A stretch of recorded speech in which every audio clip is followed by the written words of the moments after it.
دا Kashmir file کے نام سے کشمیری پنڈتوں سے متعلق ایک فلم بنا کر پورے ملک کے اندر ٹیکس فری کر کے دکھلائی گئی ہے، جس کا مقصد یہ ہے کہ مسلمانوں کے خلاف غیر مسلموں کے دل میں نفرت کا اور کسی دوسرے کے اوپر بھروسہ نہیں کرنا ہے۔ جو حالات چل رہے ہیں آپ دیکھ رہے ہیں، نہ کوئی سیاسی پارٹی ان کے خلاف آواز اٹھا رہی ہے، نہ کوئی سیاسی لیڈر سامنے آ رہا ہے۔ ہمیں جو کچھ کرنا ہے اپنے قوت بازو اور اپنے قوت ایمانی کی بنیاد پر کرنا ہے۔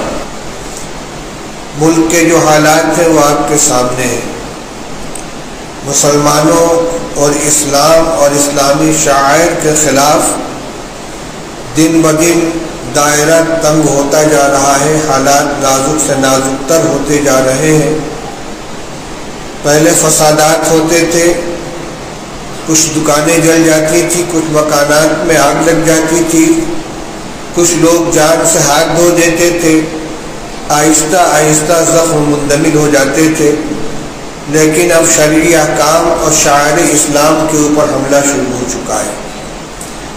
حجاب کے اوپر پابندی، نماز جمعہ کھلے میں ادا کرنے پر پابندی، اب لاؤڈ اسپیکر کے اوپر اذان دینے پہ پابندی، اور اس طرح کے ایک مسائل برابر اٹھائے جا رہے ہیں، اور ماحول کو زیادہ سے زیادہ زہریلا اور گندا کرنے کی مسلسل کوشش ہو رہی ہے۔ ابھی حالیہ دنوں میں دا کشمیر فائل کے نام سے کشمیری پنڈتوں سے متعلق ایک فلم بنا کر پورے ملک کے اندر ٹیکس فری کر کے دکھلائی گئی ہے، جس کا مقصد یہ ہے کہ مسلمانوں کے خلاف غیر مسلموں کے دل میں نفرت کا اور جذبہ پیدا ہو، ان کے اندر اشتعال پیدا ہو۔ یہ حالات برابر چل رہے ہیں، اور ایسا نہیں ہے کہ لوگوں کا کوئی اس کا علم نہیں یا اس کا احساس نہیں ہے۔ لیکن ہو کیا رہا ہے، جو لوگ دانشور کہلاتے ہیں یا اپنے کو فکر مند سمجھتے ہیں، وہ سوائے قائدین کو کوسنے کے اور ان سے کچھ نہیں ہوتا۔ عام مسلمانوں کو اس موقع پر کرنا کیا چاہیے، یہ بات کسی کی طرف سے سامنے نہیں آتی۔ آج میں یہی عرض کرنا چاہتا ہوں کہ ان حالات کے اندر ہماری ذمہ داری کیا بنتی، ہمیں کیا کرنا چاہیے۔ میں سب سے پہلے اپنے سے مخاطب ہوں، پھر اپنے اہل خانہ سے، احباب سے، اہل محلہ سے، اہل شہر سے، اور پورے ملک کے لوگوں سے جہاں تک کہ آواز پہنچ سکتی ہو۔ میرے خیال میں 3 کام ہمارے کرنے کے ہیں۔ سب سے پہلی چیز تو ہے اپنے ایمان اور اعمال کو مضبوط کرنا۔ اللہ جل شانہ ارشاد فرماتے ہیں وَأَنْتُمُ الْأَعْلَوْنَ إِن كُنتُمْ وَلَا تَهِنُوا وَلَا تَحْزَنُوا وَأَنْتُمُ الْأَعْلَوْنَ إِن كُنتُم مُؤْمِنِينَ۔ تم کمزور مت پڑو اور رنجیدہ مت ہو، تم ہی سربلند رہو گے بشرطے کہ تم مومن ہو، ایمان والے ہو۔ ایمان تمہارے اندر مضبوط ہو اور ایمان کے تقاضوں پر عمل کرتے رہو تو یقینی طور پر تمہیں کامیابی ملے گی، سربلندی ملے گی۔ اور اللہ کا جو اعلان ہے وہ ہمیشہ کے لیے ہے وَلَن تَجِدَ لِسُنَّتِ اللَّهِ تَبْدِيلًا وَلَن تَجِدَ لِسُنَّتِ اللَّهِ تَحْوِيلًا۔ تم ہرگز اللہ کے طریقے میں کوئی تبدیلی نہیں پاؤ گے، اللہ کے فیصلے میں، طریقے میں کوئی رد و بدل نہیں پاؤ گے۔ جو ضابطہ ہے وہ ہمیشہ کے لیے ہے۔ لہذا سب سے پہلا کام تو یہ ہے لا تہنوا ولا تحزنوا، کمزور مت پڑو، بزدل مت بنو، دل کے اندر قوت پیدا کرو۔ موت ایک مرتبہ آنی ہے اور اپنے وقت کے اوپر آنی ہے، یہ ہمارا ایمان ہے، عقیدہ ہے۔ ایمان کی بنیادی چیزوں میں یہ بات شامل ہے کہ جب بندہ پیدا ہوتا ہے تو اپنی عمر متعین کرا کے اللہ کی طرف سے آتا ہے، اور اذا جاء اجلهم لا يستأخرون ساعة ولا يستقدمون۔ جب مرنے کا وقت متعین آ جاتا ہے تو نہ ایک لمحہ آگے جا سکتا ہے، نہ ایک لمحہ پیچھے جا سکتا ہے۔ وَلَوْ كُنْتُمْ فِي بُرُوجٍ مُشَيَّدَةٍ، مضبوط قلعوں کے اندر بھی آدمی چھپ کر اگر بیٹھے گا تو موت وہاں پہنچ کر رہے گی۔ اس لیے موت تو آنی ہے، ہر ایک کی آنی ہے، اپنے وقت کے اوپر آنی ہے، اور صرف ایک مرتبہ آنی ہے۔ لہذا موت کے خوف سے آدمی کا ہر وقت ڈرتے رہنا، اپنے دل کو کمزور کرنا، یہ ایمانی قوت کے بالکل خلاف ہے۔ صحابہ رضی اللہ تعالیٰ عنہ کے حال تو یہ تھا کہ ان کو برچھی لگتی تو کہتے فزت ورب الکعبہ، رب کعبہ کی قسم میں تو کامیاب ہو گیا۔ اس لیے دل کو مضبوط رکھیں اور ہمیں کیا کرنا ہے وہ کریں۔ سب سے پہلا کام یہ کہ اپنے اعمال کو درست کریں، اپنے اخلاق کو درست کریں، جلوت اور خلوت کی زندگی کو تقوی والی زندگی بنائیں، اللہ کی نافرمانی سے اپنے آپ کو بچائیں، نمازوں کا اہتمام 100% ہو رمضان و غیر رمضان میں۔ جو ہمارے اخلاقی کمزوریاں ہیں، خرابیاں ہیں، بدعمالیاں ہیں، ان سے توبہ کریں، ان سے اپنے آپ کو بچائیں، اپنے گھر والوں کو، اپنے بچوں کو، عورتوں کو، جوانوں کو ان سے روکیں، ماحول کے اندر سے خرابیوں کو مٹانے کی کوشش کریں، اس لیے کہ اللہ کی مدد تقوی اور ایمان کے اوپر، تقوی اور صبر کے اوپر۔ وَمَن يَتَّقِ وَيَصْبِرْ، جو آدمی تقوی اختیار کرتا ہے، اللہ سے ڈرتا ہے اور دین کے اوپر جمتا ہے، اللہ تعالیٰ اس کی مدد فرماتے ہیں۔ صحابہ کرام رضی اللہ تعالیٰ عنہ کی اسی تقوی اور صبر کے اوپر مدد ہوئی ہے۔ اپنے اعمال کو درست کریں، اخلاق کو درست کریں۔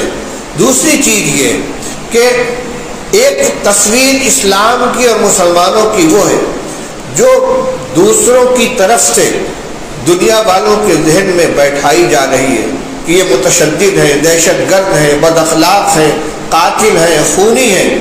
اور ایک اسلام کی اور مسلمانوں کی حقیقی تصویر وہ ہے جو ہمیں اسلام نے سکھلائی ہے، جو اللہ اور اس کے رسول صلی اللہ علیہ وسلم نے ہمیں بتلائی ہے، جس پر صحابہ کرام رضی اللہ تعالیٰ عنہ قائم تھے۔ ہم امن پسند ہیں، غریبوں کے، مسکینوں کے، پڑوسیوں کے مددگار ہیں، انسانیت کی بنیاد پر ایک دوسرے کی خبر گیری کرنے والے ہیں، ہمدردی کا معاملہ کرنے والے ہیں۔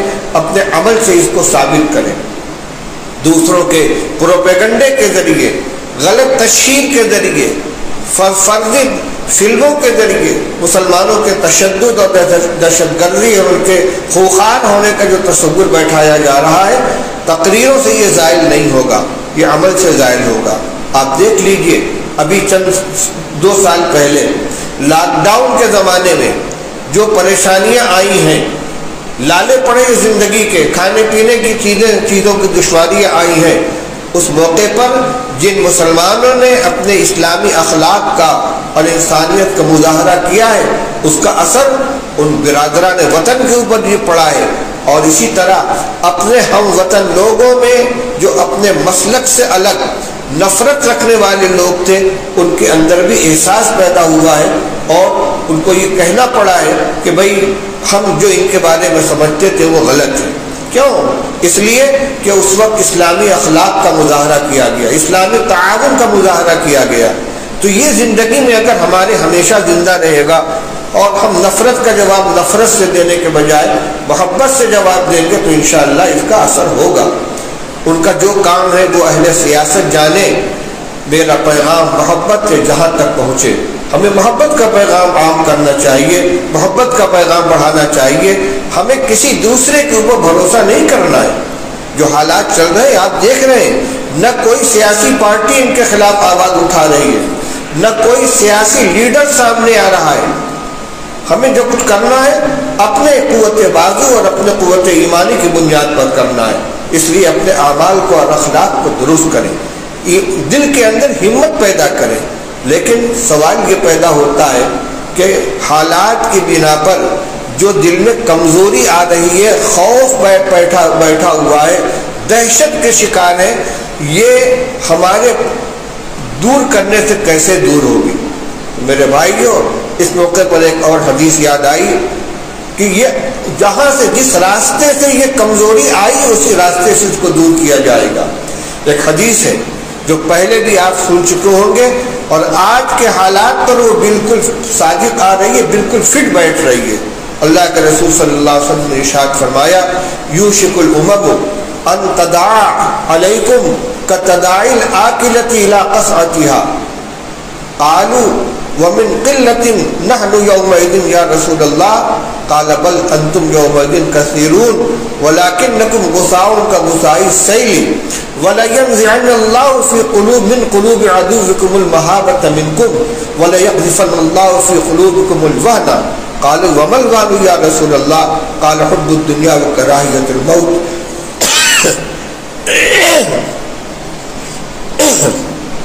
او کما قال رسول اللہ صلی اللہ علیہ وسلم.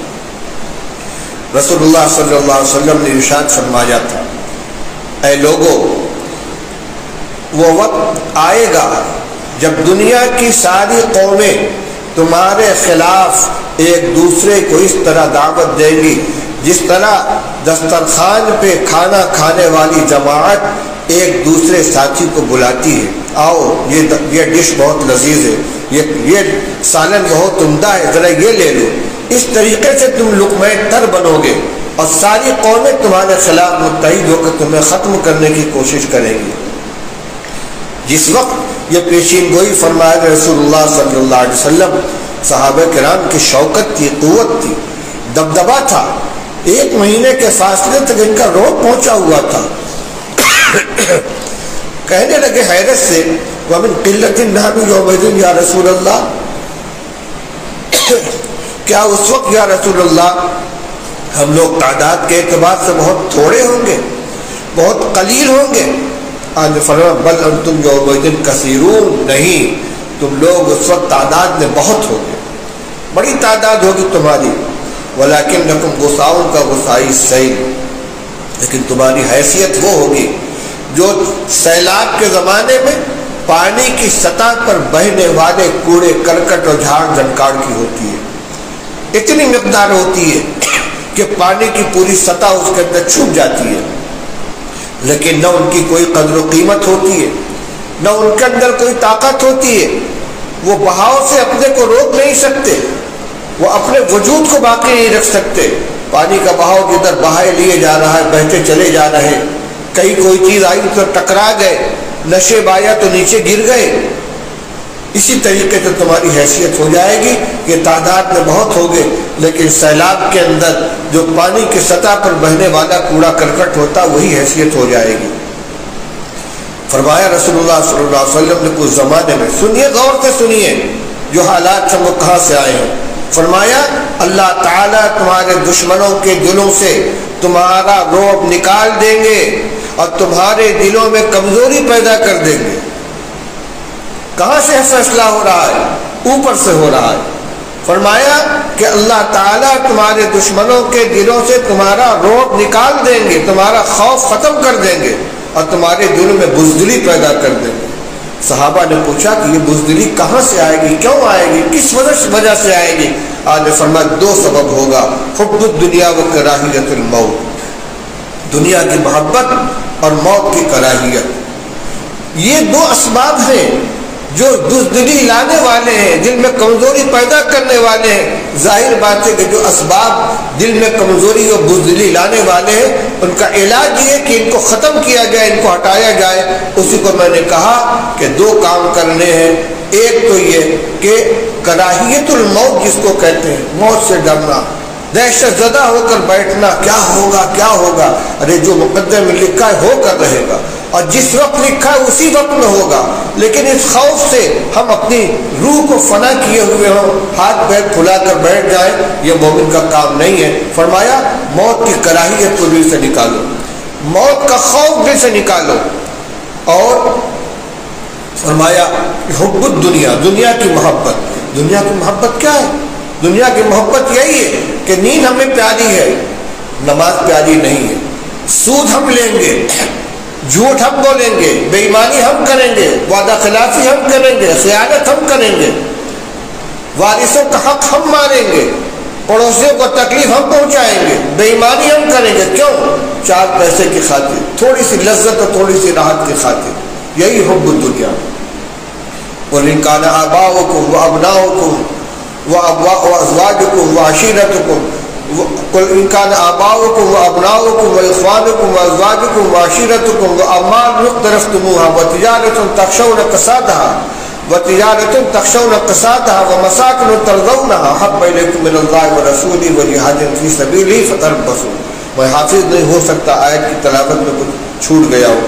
اللہ تعالیٰ فرماتے ہیں کہ آپ لوگوں سے کہہ دیجئے کہ اگر تمہارے باپ تمہارے بھائی، تمہاری اولاد، تمہاری بیویاں، تمہارا خاندان، تمہاری تجارت جس کے مندہ پڑنے کا تمہیں ہر وقت خوف رہتا ہے، تمہارے مال جو تم نے سمیٹ کر رکھے ہیں، یہ تمہارے مکانات جو تم کو بہت پسند ہیں، یہ تم کو اللہ اور اس کے رسول سے زیادہ پیارے ہو جائیں اور اللہ کے راستے میں جہاد سے قربانی دینے سے زیادہ تم کو پیارے ہو جائیں، تو انتظار کرو حتیٰ یاتی امر اللہ، یہاں تک کہ اللہ کا فیصلہ آ جائے۔ یہ ساری چیزیں قرآن کے اندر موجود ہیں، کھلی ہوئی ہیں۔